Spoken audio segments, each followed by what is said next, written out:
네, 테슬라의 주가 반등도 예사롭지 않고 제법 강합니다. 자동차 업종을 좀 들여다봐야 될 텐데요. 2차 전지 얘기도 있는 것 같고.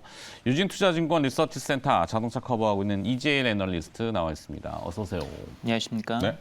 자, 미국 소비자가 돌아왔다. 미국 내에서 뭐 테슬라의 구매 꼭 미국만 국한될 건 아니지만 테슬라의 최근의 주가 급반등이 심상치는 않습니다. 일부 글로벌 IB에서도 매수 리포트도 내놓고 있는데 테슬라의 주가 상승을 어떻게 분석하고 계시는지요? 뭐 여러 가지 이유들이 있겠지만 일단 첫 번째로 보게 되면 작년에 주가가 급락을 하면서 가격 메리트가 굉장히 높아졌다라는 점이 크게 작용을 한 것 같습니다. 뭐 올해 연초 들어서면서부터는 뭐 글로벌 시장도 그렇고 전반적으로 위험 선호도가 높아지면서 테슬라처럼 주가 많이 빠졌던 주식들이 주가 급반등하는 모습이 좀 나타나고 있고요. 그리고 테슬라가 올해 들어와서 가격이 굉장히 이제 공격적으로 인하를 하면서 수요가 폭발적으로 다시 살아나고 있다는 점이 호재로 작용을 하고 있는 것 같습니다. 여기에 대해서 이제 FSD 기술이라든지 아니면 차세대 배터리라든지 뭐 이런 신기술들에 대해서 다시 한번 이제 부각이 되기 시작을 하면서 테슬라 주가가 최근 아주 빠르게 이제 상승을 하고 있습니다. 네. 자, 이 테슬라의 실제 오너 CEO죠. 일론 머스크가 다음 달 테슬라 마스터 플랜 3를 공개할 예정이다라고 하는데 7년 만에 발표라고요. 이 기대감도 있습니까? 기대감이 굉장히 높죠. 왜냐하면 테슬라가 이런 종류의 장기 플랜들을 발표를 했었을 때 그때마다 주가가 급등을 했었던 경험이 과거에도 있습니다. 뭐 여기에서 여러 가지가 뭐 발표가 될 것 같은데요. 일단 전체적인 컨셉을 보게 되면은 이제 완전하게 지속 가능한 미래다라는 이제 컨셉을 제시를 했습니다. 그래서 전기차에 대한 부분도 많이 이제 반영이 되겠지만 그 외에도 뭐 솔라루프나 아니면 에너지 스토리지 쪽으로도 이제 전반적으로 이제 많은 사업 계획들을 밝히게 될 것 같습니다. 뭐 첫 번째로 눈여겨봐야 되는 건 아무래도 증설 계획이 될 것 같은데요. 뭐 최근 들어서 멕시코나 뭐 인도네시아 아니면은 미국의 뭐 네바다주 같은 경우에도 추가적으로 증설을 하겠다라는 계획들이 나오고 있어서 이 부분을 좀 구체적으로 밝히게 될 것 같고요. 그리고 이제 두 번째로 보게 되면은 차세대 플랫폼에 대해서 얘기를 할 것 같습니다. 테슬라가 이제는 앞으로는 전기차를 내연기관차급으로 가격을 획기적으로 낮출 수 있다. 뭐 이런 계획들을 발표를 했는데 배터리 케미스트리도 변화를 시키고요. 거기에 따라서 차량의 구조 자체도 변화를 시켜서 제조 코스트를 확 내리겠다. 뭐 이런 부분들을 또 이제 밝히게 될 것 같습니다. 그리고 세 번째로 보게 되면은 앞에서 말씀드렸던 에너지 스토리지 쪽으로도 많은 발표가 있을 것 같은데 네. 최근 들어서 뭐 솔라루프나 아니면 ESS 쪽으로 수요가 굉장히 폭발적으로 성장을 해서 뭐 전기차보다도 더 수요가 크다. 뭐 이렇게 얘기를 하고 있습니다. 그래서 메가팩 증설 계획 이런 것들을 또 기대를 하고 있고요. 그리고 마지막으로 이제 완전 자율주행 이런 부분에 대한 부분이 될 것 같은데 사실 로보택시가 이제 실질적으로 상용화가 되게 되면은 가장 크게 에너지를 절감할 수 있는 기술이 됩니다. 왜냐하면 차량 한 대로 차량 여러 대의 어떤 할 수 있는 모빌리티 서비스를 제공할 수 있기 때문에 이 부분이 또 궁극적인 기술이 될 거라서 뭐 하드웨어 4라든지 아니면 차세대 FSD 뭐 이런 것들에 대한 업데이트가 또 이루어질 것으로 보입니다. 네. 자, 테슬라가 새로운 자율주행 하드웨어 4.0 업그레이드를 준비 중이라고 하던데 이 제품 적용 시기는 언제쯤으로 봅니까? 테슬라 하드웨어 4.0 같은 경우에는 아마도 이제 사이버트럭 출시 시기에 맞춰서 공개가 될 것 같습니다. 기존의 3.0을 탑재하고 있는 모델들에 대해서는 뭐 리트로핏을 하진 않겠다라고 좀 공개를 했기 때문에 사이버트럭 출시 시기가 될 것 같고요.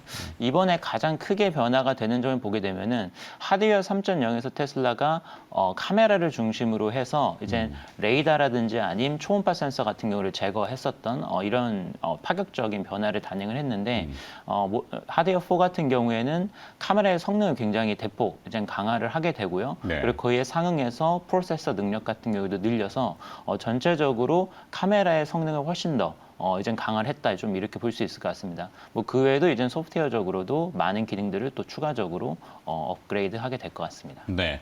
국내에서도 현대모비스가 자율주행 분야에 10조 원 투자 계획을 발표했다고요. 체질 개선 속도가 좀 빨라집니까?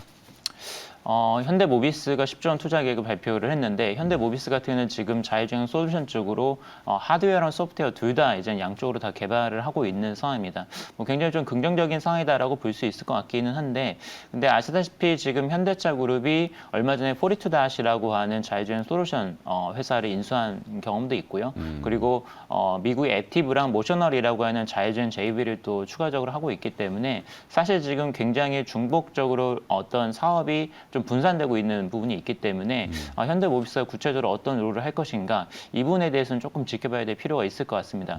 거기다가 이런 자율주행 솔루션 같은 경우에는 글로벌 대기업들이 굉장히 천문학적인 금액을 투입을 하고 있기 때문에 이게 단순히 이제 10조 원도 넣는다고 해서 경쟁력이 생기는 분야는 좀 아니라고 볼 수 있을 것 같습니다. 그래서 이런 것들을 감안하면은 이 10조 원을 굉장히 좀 효율적으로 써가지고 구체적인 성과를 보여주는 게 굉장히 좀 중요하다. 그래서 이런 부분을 좀 지켜볼 필요가 있다라고 생각이 됩니다. 네.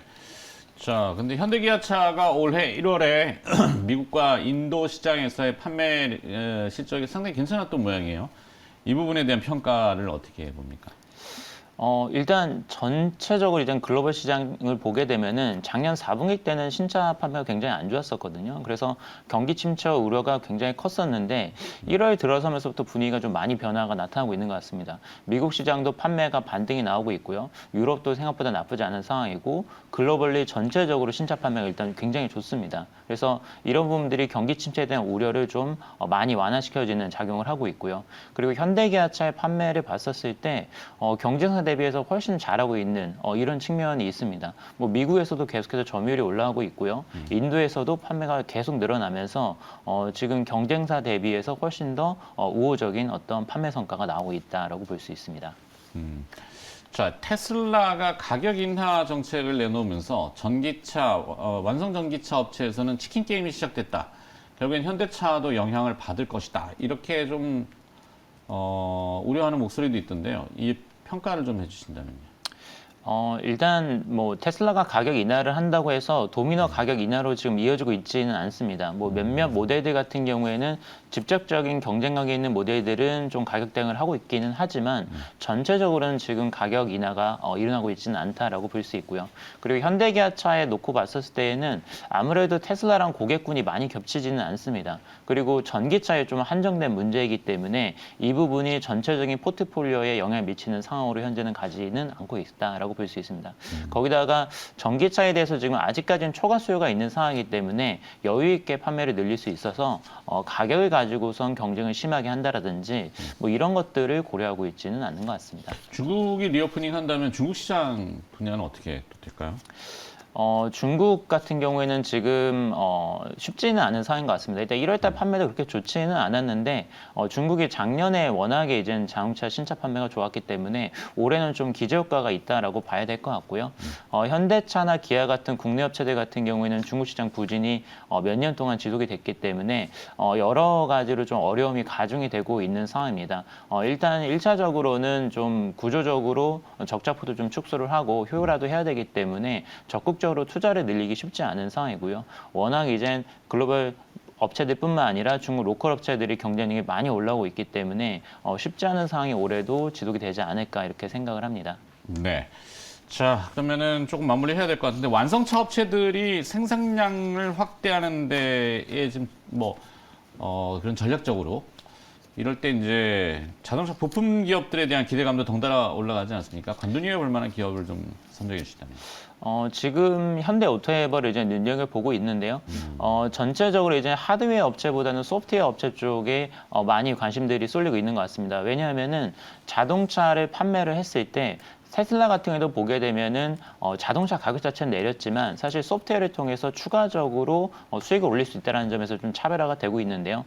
차를 팔았을 때 하드웨어보다는 소프트웨어 가치가 굉장히 높아진다라고 볼 수 있습니다. 그래서 어떻게 보면 현대 오토에버처럼 차량용 소프트웨어 관련된 업체들이 구조적으로 성장하는 그림이 나오고 있기 때문에 현재는 오토에버가 가장 매력적이다 이렇게 좀 판단을 하고 있습니다. 이게 아무래도 그 최근에 이제 그 회자되고 있는 AI 자율주행 이 접목 포인트가 좀 빨라지는 건가요?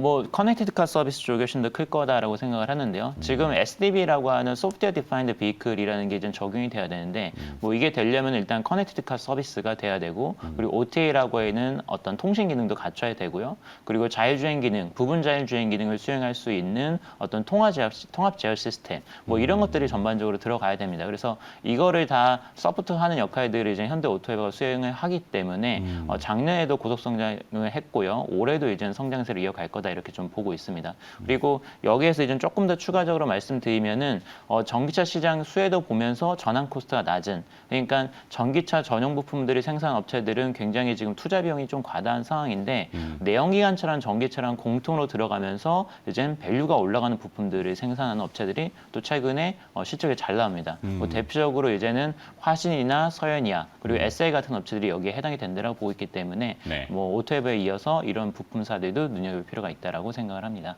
잘 들었습니다. 자, 유진투자증권 리서치센터 자동차를 커버하고 있는 이재일 애널리스트였습니다. 고맙습니다.